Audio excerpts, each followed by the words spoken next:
Who will be the next pope? Is he truly chosen by divine inspiration or by politics? The Catholic Church is arguably the most powerful institution in the world. And not just because more than 1 billion people believe in it, but because even those who don't believe still think, feel, and judge according to the rules the Church helped establish. Even if you consider yourself an atheist, even if you've never prayed, even if you believe religion does not influence your life, in reality, it does. Many of the ideas we now take for granted about love, good and evil, sex, guilt, life or death don't come from secular thought, but from religious values that have disguised themselves as common sense. The Church has likely been the institution that has most influenced how we think, what laws we create, whom we punish, and whom we admire. And even though it claims only to interpret the will of God, it is led by men. Men of flesh and blood, with their own prejudices, ideologies, political stances, and personal ways of understanding what God wants. For example, some see homosexuality as a mistake. Others believe in a more open and inclusive approach.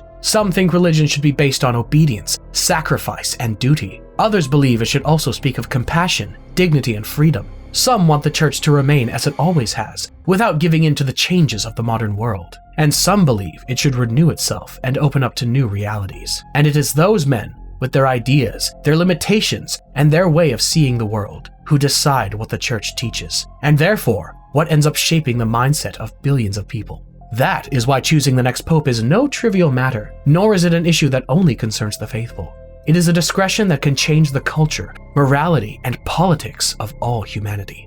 Lawrence receives the news. The Pope has died. He rushes to the Vatican and kneels beside the body. Some cardinals pray, others grieve, but several are already savoring the throne that has just been left vacant. The power struggle has just begun, and Lawrence is at the center of it. As Dean of the College of Cardinals, it's his duty to oversee the conclave, the secret, mysterious process through which the new Pope is chosen. But before that, Lawrence wants to understand what happened. They say it was a heart attack. When they found him, he was already dead. He'd shown signs of poor health, but the Pope didn't want anyone to know. He knew that if certain cardinals smelled weakness, rumors would begin to circulate. He claimed that he was about to retire, that he was no longer fit to govern, because, in the end, even though they all present themselves as servants of God, many also crave power.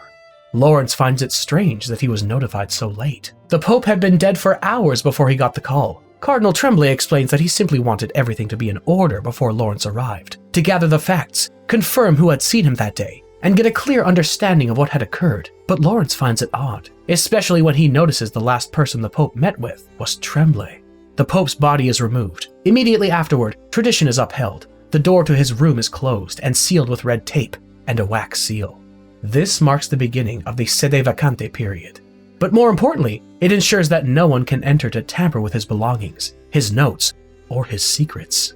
3 weeks later, Lawrence is fine-tuning the final details for the conclave. He's in the iconic Sistine Chapel, the very one painted by Michelangelo, where for more than 500 years, the cardinals, the Church's highest-ranking officials, have gathered to vote and elect the new pope.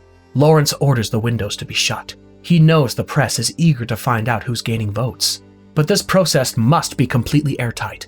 Nothing can leak, not a single word. The word conclave literally means with a key, because the election of the Pope takes place behind closed doors. The cardinals are cut off from the outside world. Their phones are taken, and they have no access to newspapers, and they're forbidden from speaking to anyone beyond the walls. At the same time, no one outside can see what's happening inside. This is done primarily for 2 reasons. The first is to allow the cardinals to vote freely, without feeling watched or pressured. The second has to do with the image the Church wishes to project. Because if people saw that inside the Vatican there are arguments, rival factions, and conflicting opinions, it would shatter the idea of unity.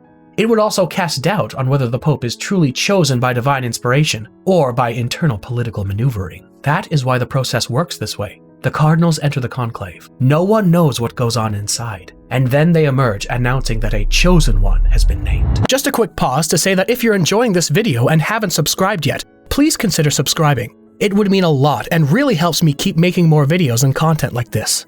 Alright, let's get back to the story. O'Malley, Lawrence's assistant, informs him that Monsignor Wozniak needs to speak with him. The cardinals are about to arrive, and he has 1,000 things to manage. but O'Malley insists. He saw Wozniak tense and uneasy. Something isn't right. Meanwhile, the nuns who will assist during the conclave begin to arrive. They will take care of practical matters, preparing meals, tending to the rooms, and making sure everything is in order so that the process can run smoothly. Sister Agnes checks her mail and notices something strange. The cardinals begin to arrive from all corners of the globe. Lawrence notices that Tedesco hasn't arrived. Perhaps today is his lucky day. Cardinal Aldo Bellini appears, and Lawrence brightens. That is someone he's happy to see. Many believe Bellini should be the next pope, including Lawrence himself. But Bellini isn't excited. He's nervous. He doesn't want the papacy. He says that no man in his right mind would want such a burden. And for Lawrence, that's precisely what makes him the right choice. When they spot Tedesco arriving, Bellini remarks that although he doesn't want to be pope, he couldn't forgive himself if, by stepping aside, Tedesco ended up being chosen. The cardinals settle into their rooms and enjoy their last moments of freedom before total confinement begins. Lawrence and Bellini talk about the pope. Both were very close to him, but Lawrence confesses that when the pope died, they weren't on good terms. He had asked for permission to resign as dean and join a religious order. The pope refused. Bellini admits he's aware of the crisis of faith Lawrence is going through. Lawrence feels exposed. But Bellini doesn't judge him. He tells him that even the Pope had his own doubts in the end. Not about God, never about God, but about the church. Meanwhile, the nuns prepare the meal and set the table for the cardinals. They work in silence, without drawing attention,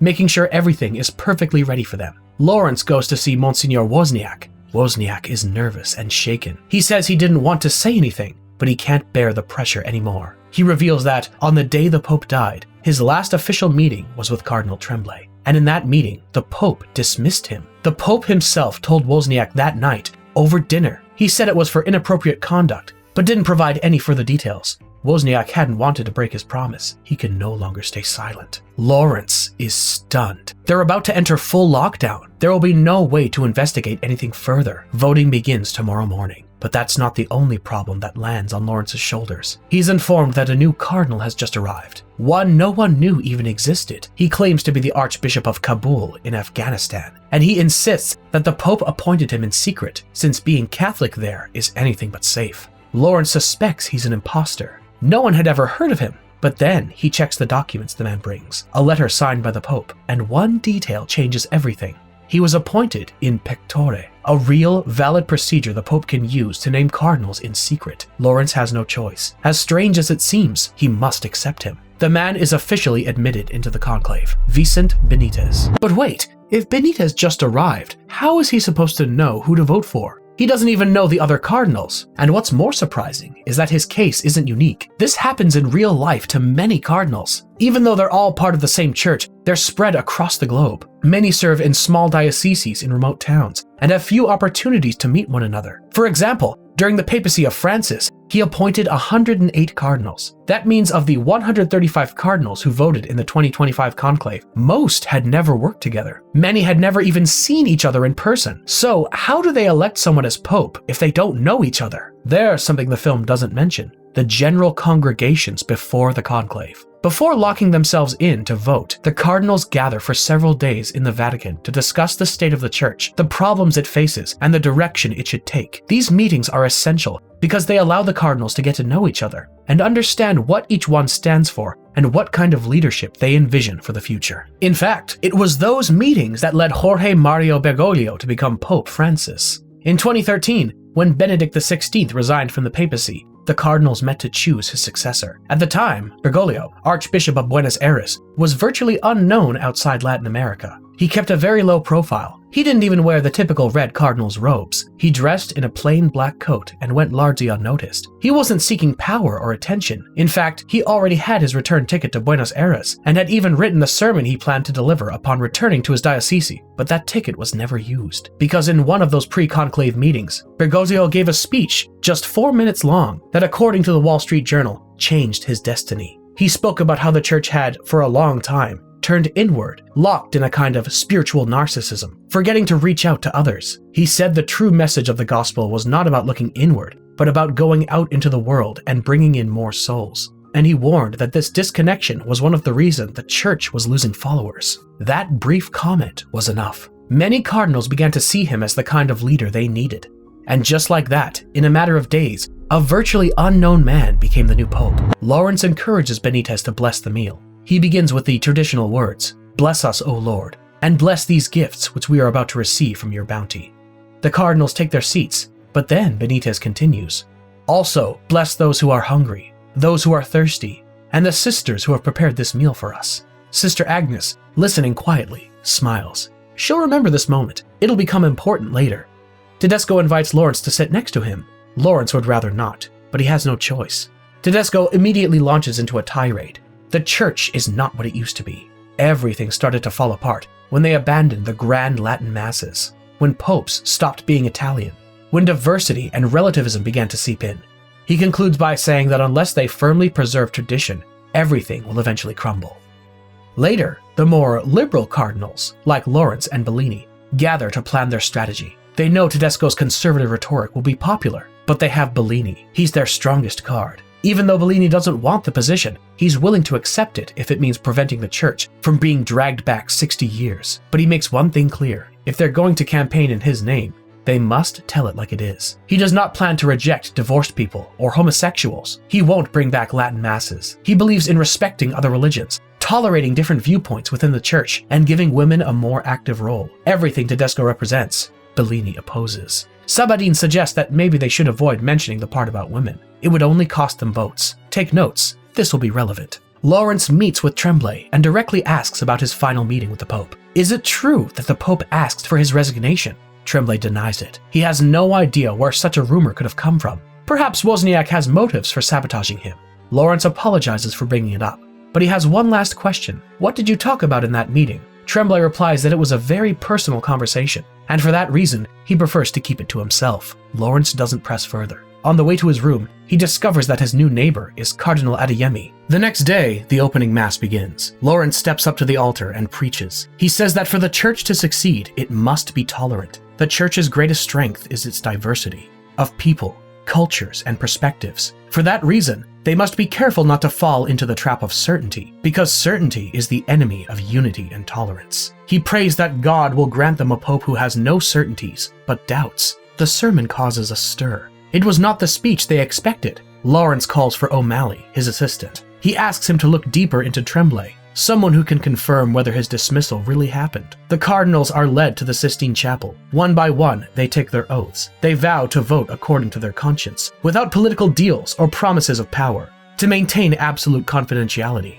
and to follow all the rules of the conclave. With the oaths completed, the first round of voting begins. Each cardinal receives a ballot that reads, "I choose as Supreme Pontiff," and a line on which to write the name. Lawrence has no doubt. His vote is for Bellini. He approaches the ballot box, declares that he is voting freely and with a clear conscience, and drops his ballot. When it's over, the votes are counted. The final tally is as follows. Cardinal Adeyemi, 21 votes. Tedesco, 18. Bellini, 17. Tremblay, 16. Lawrence, 5 votes. Cardinal Benitez receives 1 vote. Since no candidate has reached the required 2/3 majority, 72 votes, there is no winner. The first round of voting concludes. It'll resume the next day. The ballots are burned, and black smoke rises over St. Peter's Square, signaling to the world that there's still no pope. O'Malley informs Lawrence that the press is already asking questions about Benitez, the new cardinal. He's prepared a profile detailing his record. Ministries in Veracruz, the Congo, Kabul, and even the founding of a hospital for women survivors of violence. It all sounds excellent, but there's one troubling detail. At one point, he requested to leave the priesthood for a medical reason. However, the Pope convinced him to stay. Lawrence asks O'Malley to dig deeper into that medical matter to make sure the press has nothing to turn against them. O'Malley also shares what he discovered about Tremblay. Monsignor Morales, who was also present during the Pope's final meeting, insists emphatically that there is no reason Tremblay should not be elected. But O'Malley didn't quite believe him. He was so emphatic it seemed suspicious. Later, Lawrence finds Benitez playing with some turtles. He finds them very smart and amusing. Benitez confesses that he voted for Lawrence. Lawrence is stunned. He tells him he shouldn't have. He lacks the spiritual depth required to be pope. He admits that lately, he's even been struggling to pray. Afterward, Lawrence runs into Bellini. He's upset. The votes Lawrence has received are splitting the liberals, and that could end up making Tedesco the next pope. He tells him he doesn't appreciate his ambition. Lawrence insists he has no intention of becoming pope. Besides, Adeyemi is currently in the lead, but to Bellini, that's no comfort. Adeyemi believes homosexuals should be imprisoned in this life and burn in hell in the next. His election would be a disaster.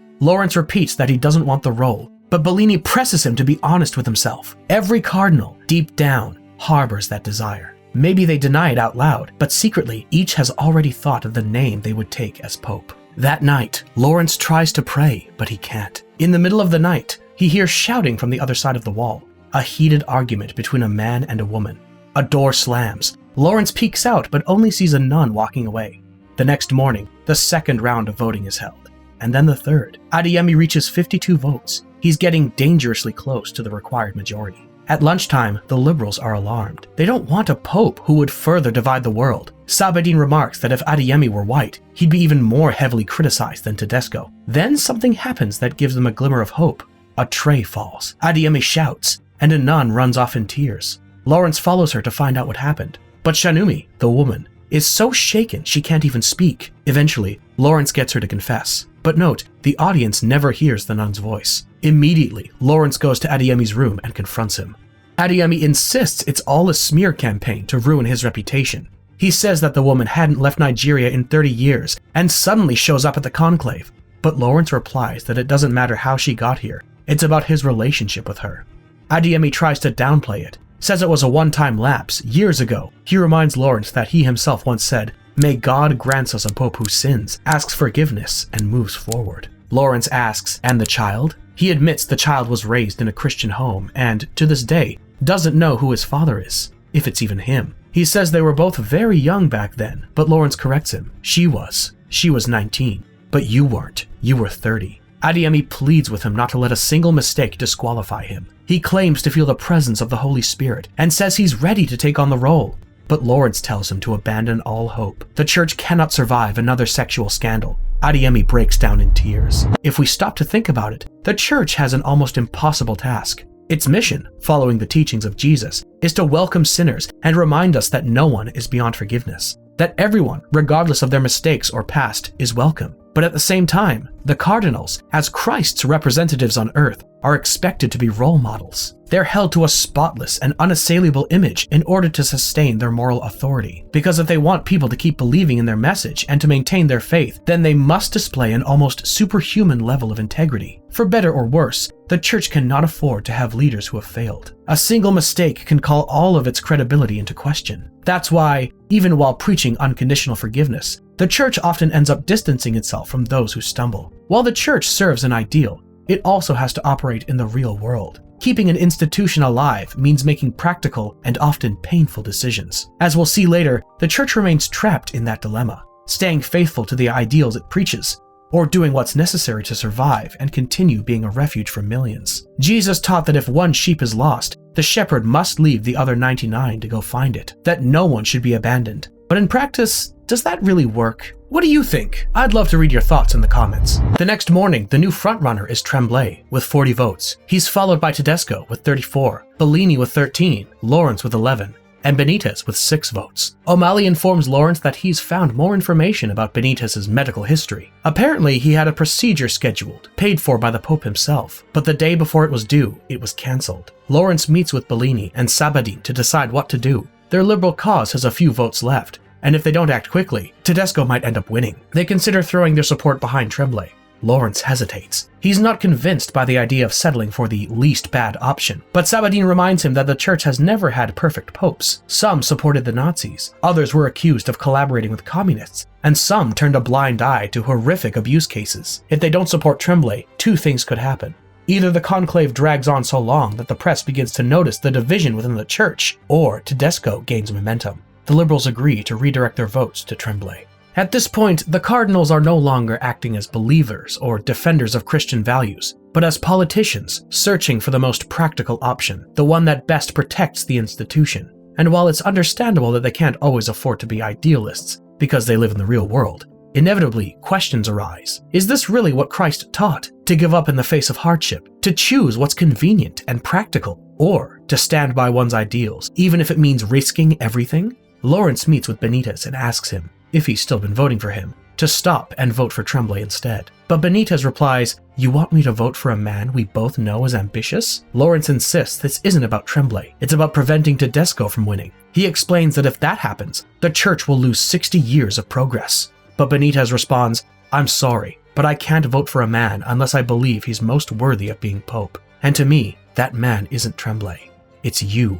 Lawrence, furious, shouts, "I don't want your vote." Benitez, completely calm, replies, "Regardless, you'll have it." Benitez remains true to his principles. He doesn't change them out of fear or consequences, or due to pressure from others. What's right is always right, even if that means going against what most people consider the most practical option. And that loyalty to his convictions leaves Lawrence deep in thought. He decides to continue investigating Tremblay's case. Then he realizes that perhaps that's why the Pope didn't allow him to resign as dean, because he knew that, when the time came, Lawrence would have what it takes to ensure the process was handled in the best possible way. Lawrence questions Sister Agnes. She reveals that she received an email requesting that Sister Shanumi be transferred from Nigeria to Rome. When Lawrence reads the message, he discovers who was behind it all. It was Tremblay who arranged for Shanumi to be brought to Rome in order to destroy Adeyemi's chances of becoming Pope. Tremblay denies the accusation. He admits he did bring Shanumi, but claims he did so under direct orders from the Pope. Lawrence can't believe it, spreading lies about a man who can no longer defend himself. But Tremblay insists he's not lying.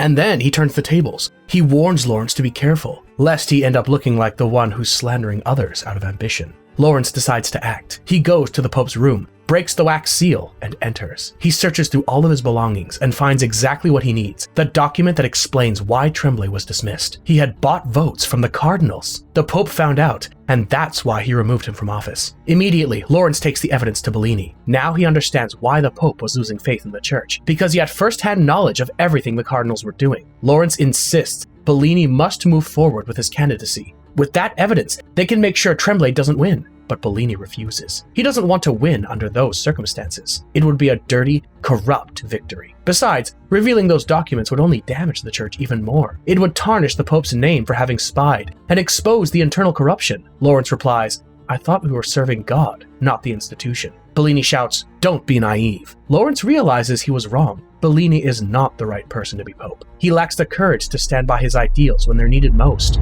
Idealism is often seen as naivete. Staying true to one's convictions is perceived as foolish, as if being practical and rational were always the smarter choice. But in reality, idealism isn't necessarily immaturity. It can be strength and courage, because anyone can give up when things get hard. Anyone can be practical and abandon their principles, but standing firm, even when everything is pushing you to do the opposite, takes courage and strength that few possess. It reminds me of a scene from the film Everything Everywhere All at Once. Waymond, a cheerful and optimistic character, is criticized for being naive, and he replies, "You tell me the world is cruel, and we're all just running in circles. I know. I've been on this earth just as many days as you have. When I choose to see the good side of things, it's not because I'm naive. It's strategic and necessary. It's how I've learned to survive everything. I know you see yourself as a fighter. Well, I see myself that way too. This is how I fight."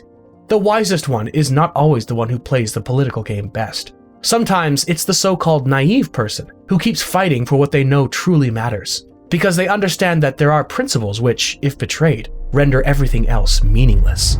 Lawrence decides to do what he believes is right, regardless of the consequences. He makes copies of the documents he found and gives one to each of the cardinals. Tremblay becomes furious, and a great commotion breaks out. Several cardinals accuse Lawrence of acting out of ambition, of trying to tarnish Tremblay's reputation just to prevent him from winning. But then, Agnes demands everyone's attention and says, "I know that as sisters, we're supposed to be invisible, yet God gave us eyes and ears." She confirms that Tremblay arranged for Shanumi to be brought solely to shame Adeyemi. With that, the debate ends. Remember this, it'll be important later. Trust in Tremblay collapses. He loses any chance of becoming Pope. Suddenly, the conclave is left without a clear favorite, and Lawrence's leadership begins to earn the respect of many. Later, Bellini approaches him and apologizes. He admits he was wrong to accuse him of ambition. Perhaps, deep down, he was criticizing in Lawrence something he felt in himself. Lawrence tells him there's nothing to apologize for. As a gesture of honesty, he adds that if he were to ever become Pope, he would choose the name John. With that, he reveals that Bellini wasn't entirely mistaken. Perhaps, deep down, Lawrence too had felt that desire for power. I believe the film does a great job of portraying the human side of the church. So often we make the mistake of idealizing priests or religious leaders, but in the end, they're still human. Even the most virtuous within the church are flesh and blood people, with desires, fears, and contradictions. No one, no matter how strong their faith, is entirely free from feeling ambition or wanting things for themselves. but that doesn't make them corrupt by default. It makes them human. Of course, that doesn't mean they should be exempt from the consequences of their actions, just like everyone else. But what is admirable about many church leaders is that, even when they feel desire for power, pleasure, or recognition, they manage to resist those temptations and remain true to their principles. Virtue is not about never feeling tempted, it's about not giving in to temptation. The next morning, another vote takes place, but this time, Lawrence no longer wants to vote for Bellini. He pauses for a moment with the ballot blank. He doesn't want to fall into egocentrism, but deep down he recognizes that perhaps the best option to lead the church is himself. He casts his vote, and just as the ballot touches the urn,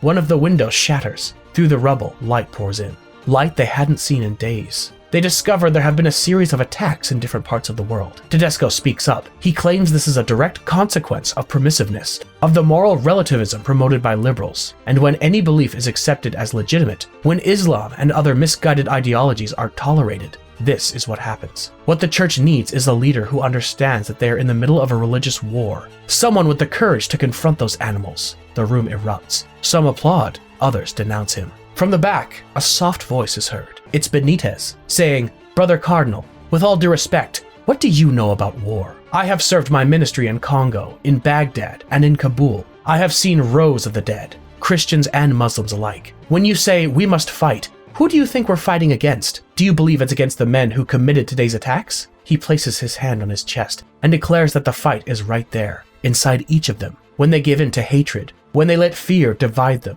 when they start talking in terms of sides. He says these days have shown them to be a group of small, petty men, more concerned with the election and with power than with what is happening outside these walls. And those things are not the church. The church is what they decide to make of it from this moment forward. The room falls into complete silence. That afternoon, another vote takes place. Lawrence feels the fresh air coming in through the shattered window and admires the light they hadn't seen in days. The votes are counted. Suddenly, applause erupts. Everyone stands, except one, Benitez. As dean, Lawrence approaches him and asks the question, "Do you accept the canonical election made of you as supreme pontiff?" Benitez takes a breath and replies, "I accept." They ask what name he wishes to be known by, and he chooses Innocent. The name Innocent seems deeply symbolic. I believe it speaks volumes about the kind of leadership he wishes to offer. According to the dictionaries, an innocent person is someone free from sin, or someone who cannot be held guilty of a crime. But the innocence we're talking about here goes beyond that. It has to do with the purity of heart. In Genesis, innocence is portrayed as the original state of the human being before the fall, a state in which man and woman could relate to everything around them without desiring it in a dark or selfish way. From this perspective, innocence is above all an inner attitude, to love without seeking to possess, to love without hidden motives, toward people and things alike. So when Benitez takes the name Innocent, he's making a powerful statement. He's not aiming to be the cleverest or most politically savvy. He wants to act with a clean heart. A heart that doesn't use people, that doesn't see things as trophies, that isn't ruled by fear or ambition. And perhaps what the film is suggesting is that if the church truly wants to continue being a refuge for souls, if it truly wants to sow hope, it needs innocent leaders. Leaders who look at others without hatred, without prejudice, without hidden agendas or a sense of threat. After all, Jesus didn't say, "Be like strategists." He said, "Be like children." Innocent leaders who know the cruelty of the world but refuse to let themselves be corrupted by it. Benitez had served in Kabul, in Baghdad, helping build hospitals for women who were victims of violence. He knew perfectly well how much darkness there is in the world, but he never let his heart grow hard.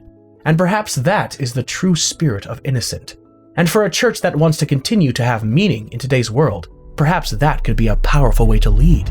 O'Malley informs Lawrence that he discovered more about Benitez's medical condition. It's worse than they imagined. Lawrence hurries to confront him and demands answers. Benitez tells him that, as a child, there was no visible sign, no reason to believe he was physically different from anyone else. But at the age of 30, during a surgery to remove his appendix, the doctors discovered that he had a uterus and ovaries. Some would say that, based on his chromosomes, he should be considered a woman, and yet he is exactly as they see him. Lawrence is stunned. At school, we were taught that a person's sex was something simple, and that it all depended on DNA. If you have 2 X chromosomes, you're a woman. If you have 1 X and 1 Y, you're a man. And that was it. For a long time, even scientists thought that way. But over time, they came to realize that biological reality is not so simple.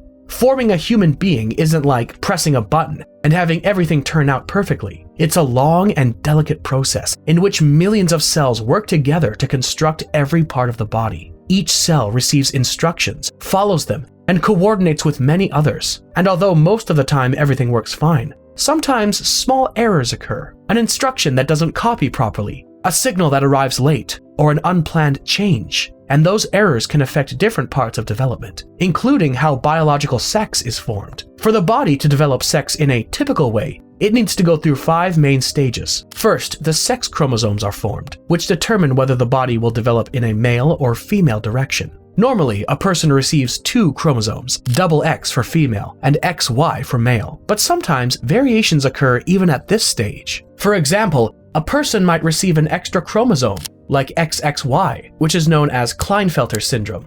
These individuals are biologically male, but they often produce less testosterone, have less facial hair, small testicles, and, in many cases, can't have children.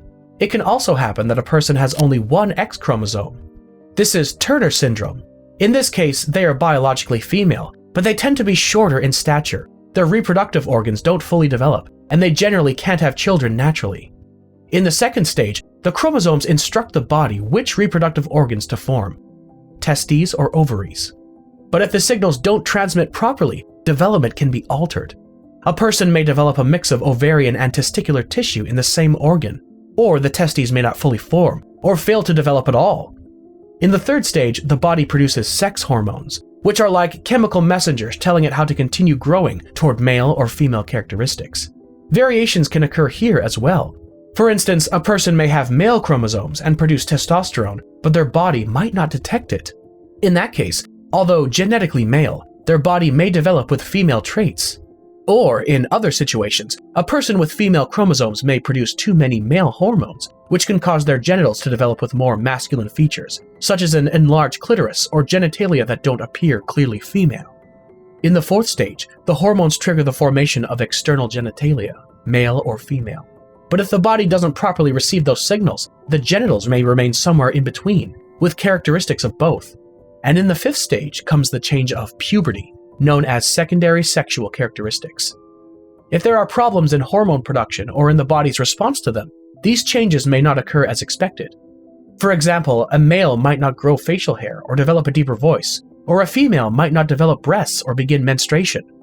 All of this shows us that biological sex is not so simple. It's a process with many stages where natural variations can occur. And in case you didn't know, about 2% of the population is born with some form of difference in sexual development. So, if Benitez's biological development didn't follow the typical path, should we see him differently? Does that erase everything he achieved, everything he did, what he inspired, the fact that he was chosen as the best person to lead the church?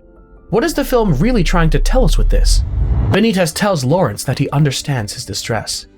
When he found out himself, he felt that his entire life as a priest had been a sin.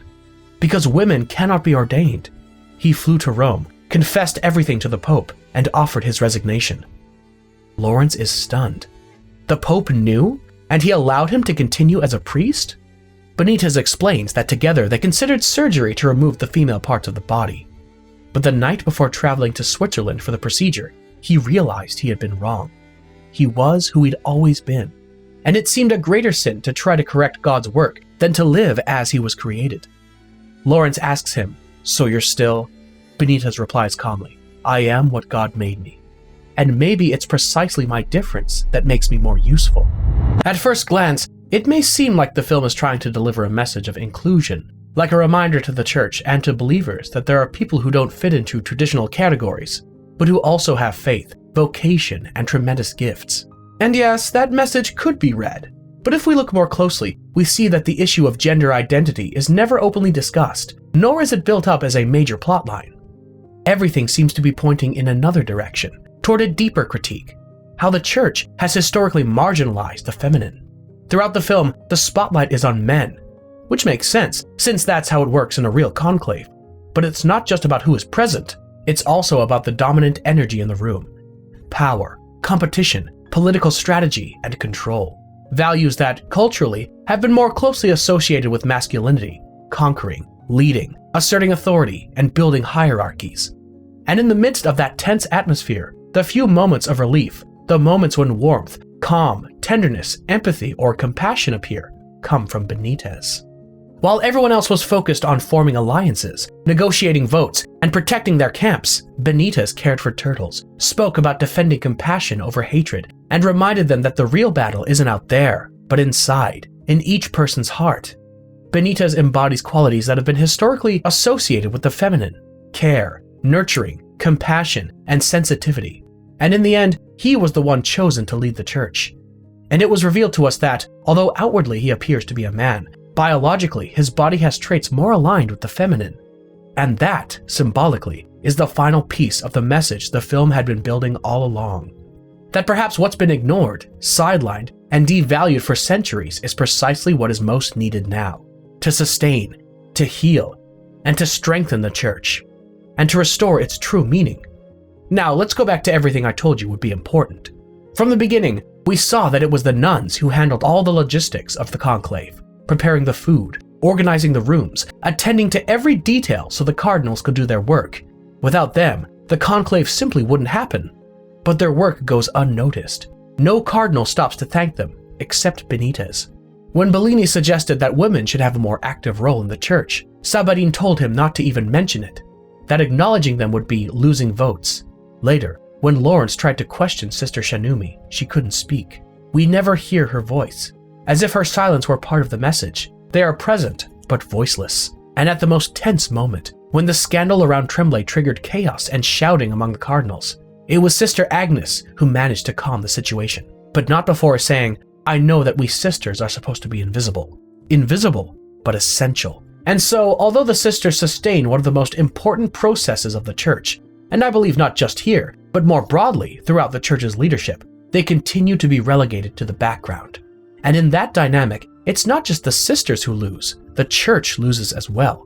Because an institution that aims to care for souls cannot afford to overlook the very qualities that make true care possible. I don't think the film is suggesting that the church should be feminized in a superficial sense, as if it were about quotas or symbolic gestures. What it seems to be saying is that the qualities traditionally considered lesser when it comes to leadership, care, empathy, sensitivity, love, are, in fact, indispensable to doing it well. Benitez's body can be understood precisely as a metaphor for what the church ought to be. A body where the masculine and the feminine do not exclude one another, but coexist and complement each other. Because if the church continues to ignore that essential part of itself, it won't just lose followers, it'll end up losing its very soul. The future of the church will not be built by choosing between strength or compassion, between structure or flexibility, or between tradition or openness. It will be built by learning to reconcile those forces within itself, not by seeking to cut one of them out, but by accepting itself as a complete body, where all its dimensions work together to guide, support, and care for its people.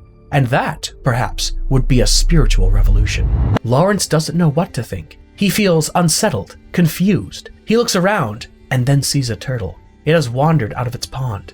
Almost without thinking, he walks over, picks it up gently, and returns it to its home.